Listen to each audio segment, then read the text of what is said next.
அத்தியாயம் 192 இரத்தவெறி பீட்டா பேய் மற்றும் மர்மமான பெட்டி பாகம் 3. மும்மை நிற ஒளித்தூண் இறுதியாக அந்த ஒரு அடிக்காக மட்டுமே நீடித்தது, பின்னர் உடனடியாக மறைந்து போனது. உடனே ஹாவ்யூ தன் உடலை தாழ்த்தி 3 தலைகளிலும் உள்ள 6 கண்கள் மங்கலாக மாறி மூச்சு வாங்கியது. அதன் உடல் பயங்கரமாக நடுங்கி உதறியது. அது பயன்படுத்திய தந்திரம் அதன் திறனுக்கு மேலானது என்பது தெளிவாக தெரிந்தது. மனதளவிலான தொடர்பு மூலம் லாங்ஹாவ்சென் ஹாவ்யூ பயன்படுத்திய திறனின் பெயரை அறிந்தான். அது குழப்பத்தின் சாரம் என்று அழைக்கப்பட்டது, மிகவும் வலிமையான கலப்பு மந்திரம். இதை பயன்படுத்த குறைந்தபட்சம் 3 மந்திர உறுப்புகளை புரிந்து வைத்திருக்க வேண்டும். இது 6வது நிலையின் உச்சகட்ட மந்திரமாக வகைப்படுத்தப்பட்டது. ஹாவ்யூ இதை பயன்படுத்த முடிந்ததற்கு காரணம், முந்தைய நாள் அது அதிகமான பேய் படிகங்களை உண்டு உடலில் பெரும் ஆற்றல் வெடித்திருந்தது. இந்த ஆற்றலை பயன்படுத்தி இந்த திறன் அதன் செரிமான மண்டலத்தை சுத்தப்படுத்திய போதிலும் கூடுதல் ஆற்றல் செலவு மிக பெரியதாக இருந்தது.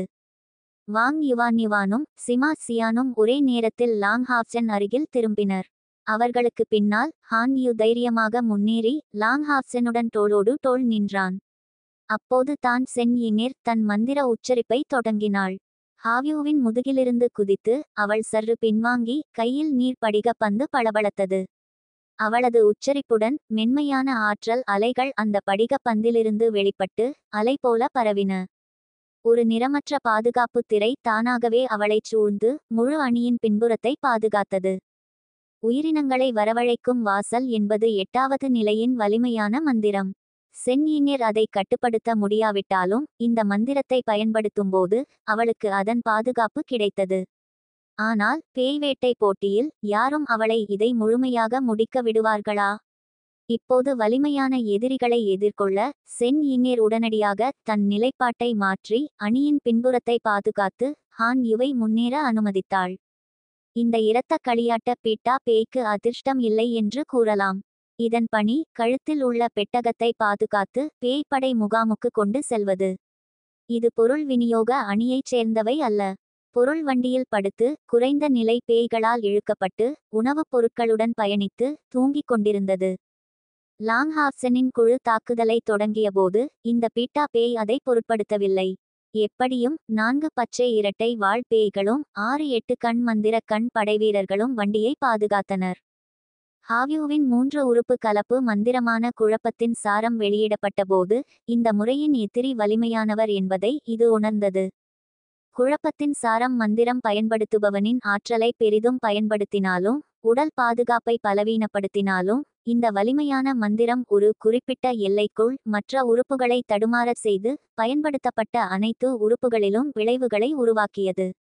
அதே நேரத்தில் இது ஒரு குறிப்பிட்ட எல்லைக்குள் உள்ள உயிரினங்களை அரித்து பெரும் அழிவு சக்தியை உருவாக்கியது. சாதாரண இரட்டை வாழ் பேய்கள் போன்ற பலவீனமானவை இந்த மந்திரத்தால் நேரடியாக அழிந்தன. பச்சை இரட்டை வாழ் பேய்கள் போன்ற வலிமையானவை கூட சேதமடைந்து அவற்றின் பாதுகாப்பு தொடர்ந்து பலவீனமடைந்தது. இதனால் அவை உடனடியாக தப்பி ஓடின. ஆனால் ஹாவ்யூவின் இந்த நகர்வு எதிரிகள் அதற்கு சமமான அல்லது குறைவான நிலையில் இருந்தால் மட்டுமே வேலை செய்யும். குழப்பத்தின் சாரம் அதன் பயன்பாட்டு நிலையை விட உயர்ந்த எதிரியை இலக்காக கொண்டால் அது முற்றிலும் பயனற்றதாக இருக்கும். மாறாக இது உடனடியாக பெரும் பக்க விளைவுகளை ஏற்படுத்தும். இது மந்திரவாதியை விட குறைந்த நிலையில் உள்ள எதிரிகளை எதிர்கொள்ள ஒரு வலிமையான கருவியாக மட்டுமே இருந்தது. 8 கண் மந்திர கண் படைவீரர்கள் கையேறால் தாக்கப்படவில்லை என்றாலும் அவர்கள் ஏற்கனவே போரிடும் திறனை இழந்திருந்தனர். அவர்களின் கண்கள் அவர்களின் மந்திரத்தின் மூலமாக இருந்தன, ஆனால் குழப்பத்தின் சாரம் அவர்களின் கண்களை உடைத்தால் அவர்கள் என்ன செய்ய முடியும்? 8 கண் மந்திர கண் படைவீரர்கள் 5வது நிலை மந்திரவாதிகளுக்கு நெருக்கமான பயிற்சி நிலையை கொண்டிருந்தனர். ஒட்டுமொத்தமாக அவர்களின் வலிமை பச்சை இரட்டை வாழ் பேய்களை விட அதிகமாக இருந்தது, ஆனால் ஹாவ்யூவின் நகர்வால் அவர்கள் மந்திரத்தில் முற்றிலும் ஆதிக்கம் செலுத்தப்பட்டனர். இதனால் லாங்ஹாவ்செனின் குழு இப்போது ஒரு இரத்த களியாட்ட பீட்டாவை எதிர்கொண்டாலும் அவர்கள் அதிர்ஷ்டசாலிகளாக கருதப்படலாம். ஏனெனில் அவர்களைச் சுற்றியுள்ள வலிமையான பேய்கள் அவர்களை எல்லா பக்கங்களிலிருந்தும் தாக்கவில்லை. இரத்த களியாட்ட பீட்டா 7வது நிலை பயிற்சியில் இருந்தாலும் அது ஒரு பேயும் மந்திரவாதியும் ஆகும். இது இரட்டை உறுப்புகளை கொண்டிருந்தது, காற்று உறுப்பில் லிட்டில் கிரீனுடன் ஒரே நிலையில் இருந்தது. அதன் மந்திரத்திறன் 6வது நிலையின் உச்சத்தை எட்டவில்லை என்றாலும் குழப்பத்தின் சாரம் மூலம் பெற்ற காயங்கள் கடுமையாக இல்லாவிட்டாலும் அது பெரிதும் பாதிக்கப்பட்டிருந்தது. குறிப்பாக ஹாவ்யூவின் இறுதி அடி ஒரு இறக்கையை அழித்து பறக்கும் திறனை இழக்கச் செய்தது. இதனால் இந்த 7வது நிலை பேயின் வலிமை பெரிதும் குறைந்தது.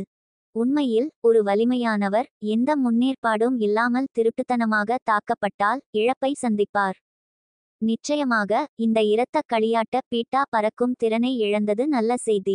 அந்த நொடியில் அந்த 7வது நிலை பேய் முழு கோபத்தில் இருந்தது. அதன் பெரிய உடலின் தலை உயர்ந்து கடுமையான வலியை உணர்ந்து தரையை கடுமையாக மிதித்தது. ஒரு பெரும் சத்தத்துடன் பூமி குலுங்கியது. அருகிலுள்ள வண்டிகள் முற்றிலும் கவிழ்ந்தன. அதன் குருதி வாசனையுடைய ஆற்றலில் கருமையும் காற்று உறுப்புகளும் நிலையற்று அலைந்தன. இரத்த களியாட்ட பீட்டாவின் கண்கள் குருதியும் தீயும் கலந்த ஒளியை வெளியிட்டன. மனிதர்களே, நீங்கள் எல்லோரும் செத்து விடுவீர்கள். கோபத்தில் கத்தியவாறு இரத்த களியாட்ட பீட்டா ஓநாய் 2 மீட்டர் நீளமுள்ள கருப்பு ஒளி அம்பாக லாங்ஹாப்சனின் குழுவை நோக்கி பாய்ந்தது. அதே நேரத்தில் அது கத்தியவாறு ஓநாய் குரல் போன்ற ஒலி வெளிப்பட்டு 10 மீட்டர் சுற்றளவில் வலிமையான மந்திர அலைகள் வெடித்தன. எந்த முன்னேற்பாடும் இல்லாமல் இரத்த களியாட்ட பீட்டா ஹாவ்யூவின் மந்திரத்தால் கடுமையான காயங்களை பெற்று முதல் படைநிலை பேய் வேட்டை அணியை கோபத்துடன் தாக்கியது. இது இதுவரை அவர்கள் எதிர்கொண்ட எதையும் விட பயங்கரமானதாக தோன்றியது. லாங்ஹாப்சன் பின்வாங்க முடியவில்லை. அவன் கேப்டன். உடனடியாக கொல்லக்கூடிய வலிமையான எதிரியை எதிர்கொள்ள அவன் தன் புனித ஆவி அடுப்பை அந்த பேயை நோக்கி இலக்காக்கினான். அவனது தைரியம் அவனது அணியினரின் இரத்தத்தை உசுப்பியது. ஒரு சிறிய தவறு நேர்ந்தால் புனித ஆவி அடுப்பின் பயன்பாடு லாங்ஹாப்சனை இரத்த களியாட்ட பீட்டாவால் நசுக்கப்பட வழிவகுக்கும் என்பது அவர்களுக்கு தெரியும். 2 தீ உறுப்பு கேடயங்கள் உடனடியாக லாங்ஹாப்சன் மீது விழுந்தன. அந்த நொடியில் லின்சின் முழு முயற்சியை எடுத்தான். அவன் ஒரு வெடிப்பு ஆவி மாத்திரையை உட்கொண்டு அவனைச் சுற்றிய தீ உறுப்பை மேலும் உயர்த்தி ஒட்டும் உணர்வை ஏற்படுத்தியது. 2 புனித மேலுறைகளும் ஒரே நேரத்தில் பயன்படுத்தப்பட்டன. ஒன்று லாங்ஹாப்சனின் தெய்வீக ஒளி மணிக்கட்டு பாதுகாப்பிலிருந்து, மற்றொரு ஹான் யுவிடமிருந்து. லாங்ஹாப்சன் இந்த இரத்த களியாட்ட பீட்டாவின் அடியை தடுத்தால் மட்டுமே அவர்களுக்கு உயிர் பிழைக்க வாய்ப்பு இருக்கும். பாங்! அவனது பாதுகாப்பு அடுக்குகளில் சேர்க்கப்பட்ட 2 புனித மேலுறைகளும் உறுப்பு கேடயங்களும் உடனடியாக கிழிந்தன. பச்சை கருப்பு அம்பு லாங்ஹாப்சனை கடுமையாக தாக்கியது. அவன் 2 குறுக்கு வெட்டு தெய்வீக தடைகளை பயன்படுத்தினான். அந்த நொடி மோதலில் சுற்றியுள்ள அனைவரும் பச்சை கருப்பு ஒளி லாங்ஹாப்சனின் உருவத்துடன் ஒட்டிக்கொண்டதை பார்த்தனர். ஆனால் அவன் பின்வாங்கவில்லை. அவனது உடலிலிருந்து வெளிப்பட்ட சூரிய ஒளி தீ உடனடியாக அணைந்தது. லாங்ஹாப்சனின் முகம் மாறவில்லை. அந்த நேரத்தில் அவன் மிகவும் அமைதியாகவும் குளிர்ச்சியாகவும் இருந்தான். காற்று உறுப்பும் கரு உறுப்பும் அவனை நோக்கி விரைந்தாலும். ஆனால் அவனது உடலிலிருந்து ஒளிமயமான ஒளி வெளிப்பட்டது. அது பிரகாச பழிவாங்கல் உடன் தொடர்புடைய ஒளி. பிரகாச பழிவாங்கல் தோன்றியது. லாங்ஹாப்சனின் தெய்வீக தடை வெற்றி பெற்றதற்கு ஆதாரமாக இருந்தது. இரத்த களியாட்ட பீட்டா அவனது பாதுகாப்பை முற்றிலும் துளைக்க முடியவில்லை. அவன் ஒரு உரத்த கூச்சலுடன் லாங்ஹாப்சனின் உடலில் அதிர்ச்சியூட்டும் காட்சி உருவானது. அவனது உடலின் உள்ளிருந்து திரவ ஆவி ஆற்றல் வெளிப்பட்டு இரத்த களியாட்ட பீட்டாவை வன்முறையாக உலுக்கி அதன் இரட்டை உறுப்பு மந்திர தாக்குதலை மீறியது. புனித ஆவி கவசம் தங்க நிற திரவ ஆவி ஆற்றலை வெளியிட்டு கண்கவர் பிரகாசத்துடன் தோன்றியது. அந்த நொடியில் லாங்ஹாப்சன் மகத்தான சூரியனைப் போலத் தோன்றினான். கண்கவர் ஒளியுடன் மலர்ந்தான். லாங்ஹாப்சன் இரத்த களியாட்ட பீட்டாவின் தாக்குதலை தடுத்தபோது மற்றவர்கள் சும்மா இருக்கவில்லை. வாங் யுவானும் சிமா சியானும் இரு பக்கங்களிலிருந்து தாக்குதலை தொடங்கினர். இரத்த களியாட்ட பீட்டாவின் கால்களை முழு வலிமையுடன் இலக்காக கொண்டனர். 7வது நிலை பேயின் உடல் மிகவும் பயங்கரமானது. ஆனால் அதன் கால்கள் பொதுவாக ஒப்பீட்டளவில் பலவீனமான பகுதியாக இருக்கும். புனித ஆவி அடுப்பின் தாக்கத்தால் இரத்த களியாட்ட பீட்டா அவர்களை இலக்காக கொள்ள முடியவில்லை. ஆனால் அதன் வலிமையான பாதுகாப்பு சக்தி பற்றி எந்த சந்தேகமும் இல்லை. வாங் யுவான் சற்று சிறப்பாக இருந்தால் அதை மோதிய பிறகு இரத்த களியாட்ட பீட்டாவின் உடல் கடுமையாக உலுக்கப்பட்டு லாங்ஹாப்சனை 2வது தொடர் தாக்குதலுக்கு இலக்காக்க முடியவில்லை. ஆனால் சிமா சியானின் பைத்தியக்காரத்தனம் முடிந்து ஆவி வெடிப்பு மாத்திரையின் வலிமையான சக்தியும் முடிந்தது. அவனது தாக்குதலுடன் அவனே பறந்து அவனது இரு கைகளும் கட்டைவிரல் மற்றும் ஆள்காட்டி விரலுக்கு இடையில் இரத்தம் வழிந்தது. ஆனால் இந்த வழுக்கை பூசாரி மிகவும் வீரமிக்கவனாக இருந்தான். உடனடியாக ஒரு செந்நிற ஒளி அவனது உடலிலிருந்து வெடித்தது.